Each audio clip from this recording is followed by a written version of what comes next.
ബിസ്മില്ലാഹിർ റഹ്മാനിർ റഹീം. അസ്സലാത്തു വസ്സലാമു അലൈക യാ സയ്യിദി യാ റസൂലല്ലാഹ്. ആദരവായ റസൂൽ സല്ലല്ലാഹു അലൈഹി വസല്ലമേ, അവിടുത്തെ ഇഷ്ക് എങ്ങനെയാണ് നാം സ്നേഹിക്കേണ്ടുള്ളത്. ഹബീബായ തങ്ങൾ അവിടെ പട്ടിണി കിടന്നത് നാം ഓരോരുത്തരും ഓർക്കണം. ഓരോ ദിനയാത്രങ്ങൾ, പ്രത്യേകിച്ച് 3 മാസത്തോളം ആ വീട്ടിൽ ഒരു അടുപ്പ് പുകയാത്ത ദിവസങ്ങളുണ്ടായിരുന്നു.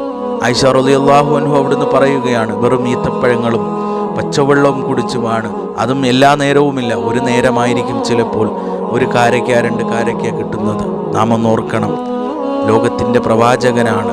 നാം ഇന്ന് കാണുന്നത് കണക്കാർഭാടമായ ജീവിതങ്ങളല്ലായിരുന്നു.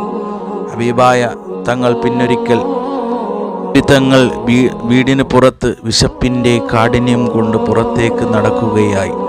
അപ്പോൾ അവിടെ നിന്നും അബൂബക്കർ സിദ്ദീഖ് റളിയല്ലാഹു അൻഹുവിനെയും ഉമർ റളിയല്ലാഹു അൻഹുവിനെയും കണ്ടുമുട്ടി. അപ്പോൾ അള്ളാഹിൻ്റെ റസൂൽ ചോദിച്ചു, ഈ രാത്രി നിങ്ങൾ എവിടെയാണ്?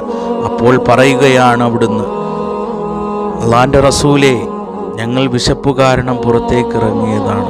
അപ്പോൾ അള്ളാഹിൻ്റെ റസൂൽ അവിടുന്ന് പറയുകയാണ്, അള്ളാഹുവാണ് സത്യം, ഇത് കാരണമായാണ് ഞാനും ഇറങ്ങിയിട്ടുള്ളത്. അങ്ങനെ ഇവർ 3 പേരും കൂടി നടന്നുകൊണ്ട് ഒരു അൻസാരിയുടെ വീട്ടിൽ ചെന്ന്, അപ്പോൾ അവിടെ ഒരു ആട്ടും കഷണത്തിൻ്റെ ഒരു കാലും അല്പം ഈത്തപ്പഴവും കഴിച്ച് അവർ അള്ളാഹുവിന് ശുക്ർ നൽകും.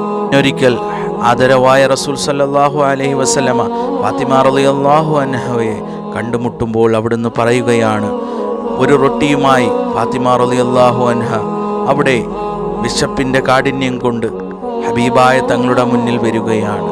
ആ ഒരു റൊട്ടി കഷ്ണം നബിയുടെ മുന്നിലേക്ക് നീട്ടുമ്പോൾ തങ്ങൾ ചോദിക്കുകയാണ്, എന്താണ് ഈ നൽകുന്നത്?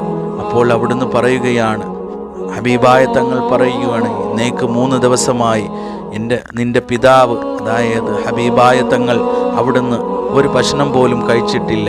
ഈ റൊട്ടിയാണ് 3-ാമത്തെ ദിവസം അവിടുന്ന് നൽകുന്നത്. അങ്ങനെ പൊട്ടിക്കരയുകയാണ്. അതേ കണക്ക് തന്നെ ഒരിക്കൽ സല്ലല്ലാഹു അലൈഹി വസല്ലം ആ ചെറിയ വീട്ടിൽ ഈത്തപ്പനയുടെ താളികയിൽ മെടഞ്ഞെടുത്തതിൽ കിടക്കുകയാണ്. അങ്ങനെ ഉമർ റളിയല്ലാഹു അൻഹു അടുത്ത് വന്ന് ആ പാടുകൾ കണ്ട്, ശരീരത്ത് പാടുകൾ കണ്ട് ചോദിക്കുകയാണ്, പേർഷ്യയിലെയും റോമയിലെയും രാജാക്കന്മാർ അവിടെ സുഖിച്ച് ജീവിക്കുകയാണ് തങ്ങൾ മദീനയിലെ രാജകുമാരനല്ലയോ, എന്താണ് ഇങ്ങനെ കിടക്കുന്നത്? അപ്പോൾ ലളിതമായി ഹബീബായ തങ്ങൾ പറഞ്ഞു, അവർക്ക് ദുനിയാവ്, നമുക്ക് ആഹ്റം പോരെയോ യാ ഉമർ. അങ്ങനെ പറഞ്ഞ് അവർ വിതുമ്പുകയാണ്, അള്ളാഹുവിലേക്ക് വിതുമ്പുകയാണ്. അങ്ങ് മക്കത്ത് 3 വർഷക്കാലം പച്ചിലകൾ പോലും തിന്നു ഹബീബായ തങ്ങളും അവിടുത്തെ സഹാബത്തും. നാം ചിന്തിക്കൂ,